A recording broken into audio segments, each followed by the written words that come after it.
President Zelensky was in the mood to sign the deal that day. We had a spirited discussion, and I said to him, "You've got 50 reporters out there. I am here to show that there is no daylight between the American people, the Russian people, between, Ukrainian people, between the American leadership and Ukrainian leadership." And I said, "You've opened up daylight size of the Grand Canyon. What are we going to go out and tell those people?" He said, "Tell them I'm going to sign the deal in Munich." I said, "So you're going to sign the deal when you see Vice President Vance and Secretary of State Rubio in Munich?" Yes. He didn't sign it there. There was a lot of back and forth. The following week, they're begging to come to the White House and should make him sign the deal before he comes. And then he got to the Oval Office and blew up what should have been the easiest thing to do in the world. He was supposed to show up, have a press conference. We were going to have a private lunch. If he had anything on his mind, there were going to be 9 of us, 9 of them in the White House dining room. He could have aired his grievances then. And there's a famous photo in the East Wing ballroom of everything laid out on the table to be signed. And it never got signed.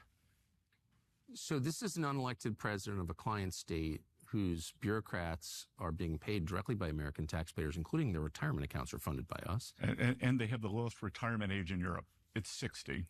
Put it in contrast, France is 62 and Italy's 67. And we're paying for that. And so at a certain point, you wouldn't expect a man like that in a highly precarious position, I think it's fair to say, to assume a high-handed tone with American officials and berate them and sniff a lot and say, just basically act like a crazy person. How do you account for that? The arrogance. What is that? Look, a couple of things is he was a performer, kind of a vaudevillian, and he was an ordinary person thrown into a fraught time, rose to the occasion. Yes. Was heroic. Yes. And I think is stuck. And I think under a tremendous amount of pressure. I think that some of the government officials around him and the cabinet are very good. I think some of the people around him, he's not getting the best advice, that his advisors are not perfect.